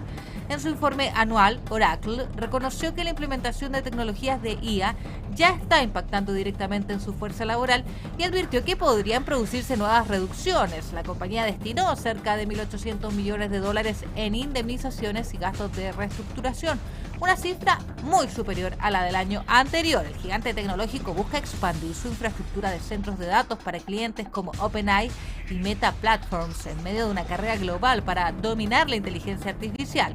Oracle se suma así a otras gigantes como Amazon, Google y Meta, que también han reducido miles de empleos, mientras redirigen inversiones multimillonarias hacia esta nueva revolución tecnológica que es la inteligencia artificial.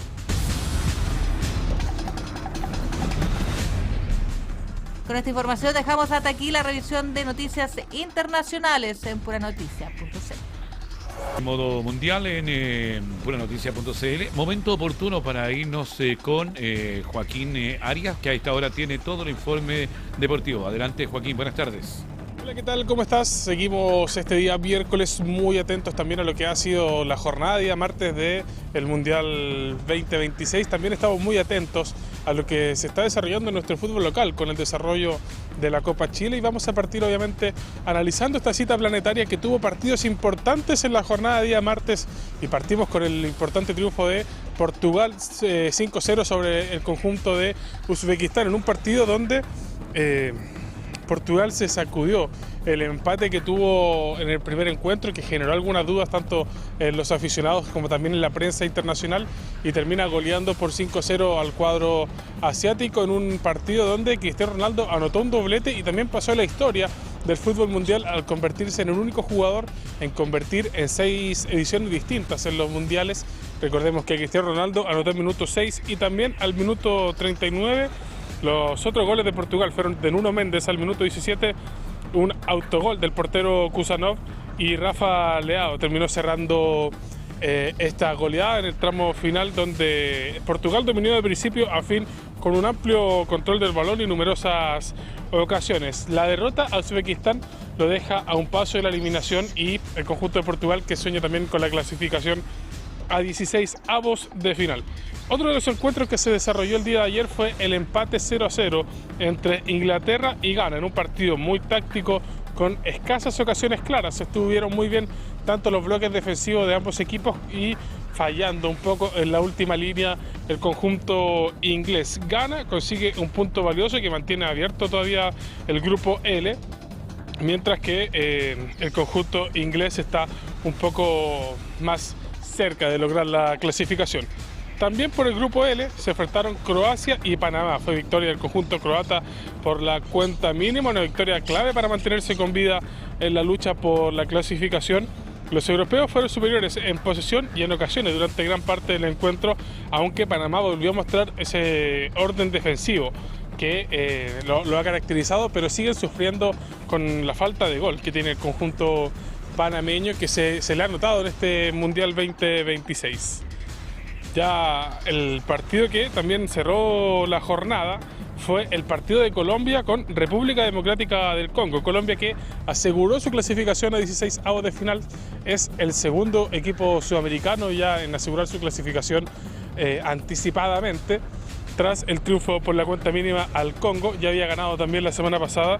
Daniel Muñoz marcó el único gol del encuentro tras una gran primera mitad del cuadro cafetalero, mientras que James Rodríguez y Luis Díaz lideraron el ataque colombiano. Si bien el Congo presionó en los minutos finales, la defensa colombiana estuvo muy férrea también ahí en la marca para lograr mantener su arco en cero. Próximo partido de Colombia, que ya está clasificado, va a ser frente a Portugal. Y el día de ayer, en conferencia de prensa, le preguntaron a Néstor Lorenzo cómo vaticina este encuentro frente a Portugal, y esto fue lo que dijo el técnico del conjunto colombiano. Creo que Portugal es un poco un equipo más parecido a nosotros, en el sentido que sale a ser protagonista, a tener posesión de balón. Es un equipo distinto a estos que hemos enfrentado. Y bueno, ya veremos cómo planteamos el partido, qué estrategia utilizamos, ¿no? Pero va a ser un partido de dos equipos que intentan jugar muy bien al fútbol, ¿no? Para el día de hoy tenemos 6 partidos. Recordemos que ya entramos en la fecha número 3 de este Mundial, donde se van a definir los grupos. Y por el grupo A, bueno, vamos a partir primero con el grupo B, que en unos minutos va a estar jugando Qatar frente a Bosnia y Herzegovina y Suiza frente a Canadá, para definir los primeros clasificados ya del grupo A. 18 horas van a estar jugando Marruecos frente a Haití y Escocia frente a Brasil.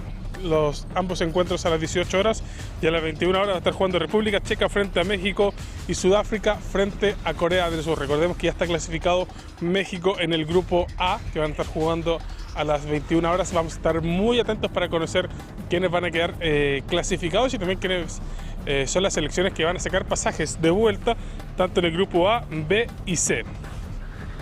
Esos son los partidos que van a estar disputándose el día de hoy. Y pasamos también al plano local, porque lo decíamos al principio de este despacho, se está desarrollando la Copa Chile, que tuvo partidos el día de ayer, como el importante empate entre Coquimbo Unido y Deportes Limache, en un partido donde Deportes Limache abre la cuenta al minuto 35 con gol de Flavio Moya, pero en el minuto 74 Juan Cornejo da la paridad para el conjunto de Coquimbo Unido y mantiene un triple empate, al menos en este grupo A de la Copa Chile, donde están empatados con 4 puntos Coquimbo Unido, Deportes Limache y también el conjunto de Deportes Iquique, con 4 unidades cada uno. Otro de los partidos que se desarrolló el día de ayer fue el partido entre Universidad Católica y Everton de Viña del Mar en el estadio Sausalito. Fue triunfo para el conjunto cruzado por 3-1, que la verdad nos tocó presenciar ese partido, en un partido donde Católica no aceleró mucho, no apretó el acelerador a fondo. Ves que lo hacía, llegaba fácilmente al arco que defendía Esteban Kirkman y terminaron anotando 3 goles. Los goles fueron de Fernando Sampedri, de Diego Corral y también de Sebastián Aralcibia, los goles del conjunto cruzado, mientras que el descuento de Everton de Viña del Mar vino de la mano de Hugo Magallanes. La Copa Chile se sigue desarrollando y se va a jugar también el día de hoy, 19:30 horas, en el estadio Nicolás Chaguán Nazar de La Calera, cuando Unión La Calera enfrente a Universidad de Chile, también por la fecha número 1 de este campeonato. Vamos a estar también muy atentos a lo que va a ocurrir en Calera y obviamente a lo que va a estar ocurriendo en este Mundial, para ver los clasificados y los primeros eliminados de esta cita planetaria. Y seguimos en el fútbol y como lo decía Joaquín Arias, Universidad Católica sumó un valioso triunfo ante Everton de Viña del Mar, esto en el estadio de Sausalito, y mantuvo su rendimiento perfecto en la Copa Chile 2026. Pese a quedarse con los 3 puntos, el técnico Daniel Garnero mostró reparos respecto al funcionamiento de su equipo, especialmente durante el segundo tiempo, cuando Universidad Católica perdió protagonismo y permitió que el conjunto viñamarino creciera en el partido. El elenco cruzado consiguió su segundo triunfo consecutivo con una victoria de 3-1 en el certamen, resultado que lo deja bien posicionado en la lucha por avanzar a la siguiente fase. Sin embargo, el técnico argentino explicó que la principal dificultad estuvo en la pérdida del control del balón, situación que facilitó la reacción de Everton. Además, reconoció que la expulsión sufrida durante el encuentro terminó complicando aún más el desarrollo del juego para sus dirigidos. Garnero insistió en la necesidad de corregir errores para evitar que se repitan en los próximos compromisos. El estratega aseguró que el marcador fue positivo, aunque recalcó que el desempeño mostrado en el complemento dejó aspectos importantes para mejorar.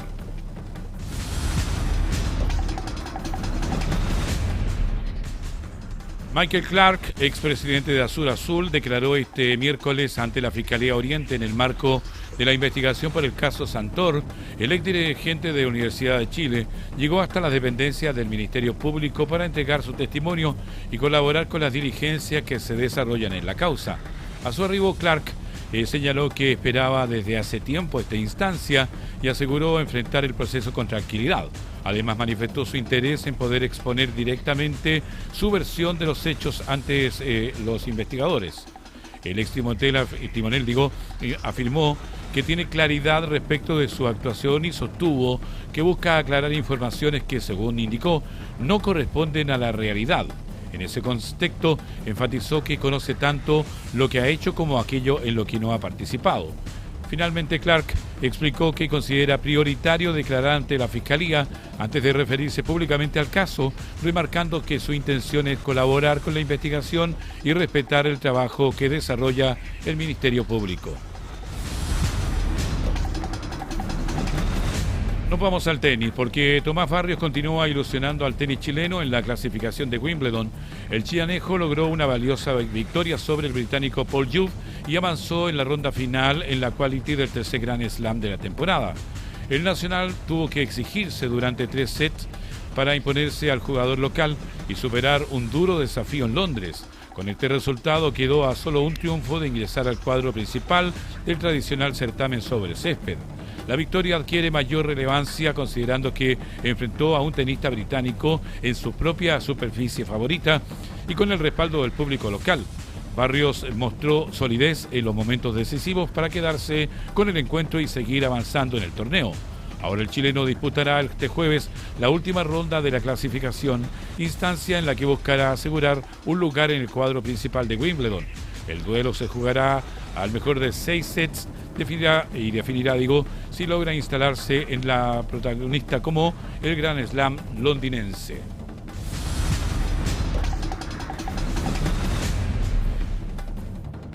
Y antes de despedirnos, vamos a revisar los titulares de esta jornada. Vecinos y locatarios alertan por sensación de inseguridad en el sector de terminal de buses de Valparaíso tras intento de secuestro.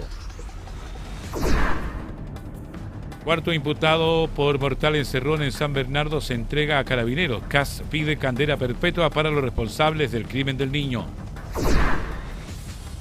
Contraloría detecta graves irregularidades en ingresos de menores haitianos a Chile. Corte de Apelaciones acoge amparo de desnudamiento a mujeres en cárcel de Valparaíso. Detienen a hombre por cultivo indoor en cannabis sativa en Limache. Carabineros incautó 64 plantas. Vecinos de Concón alertan por robos menores y sensación de inseguridad. Quintero fortalece coordinación para proteger a grupos vulnerables. Tribunal Constitucional elimina revisión de mochilas sin orden fiscal en la ley Escuelas Protegidas. Senado revisará el próximo martes la acusación constitucional contra el exministro Nicolás Grau. Y de esta manera estamos poniendo punto final a la presente edición de Hora de Noticias a través de puranoticia.cl. Tú nos ves en la televisión, nos escuchas en la radio, nos lees en la web. Las noticias como a ti te gustan. Que tengan una buena jornada. Buenas tardes. Puranoticia.cl presentó Hora de Noticias.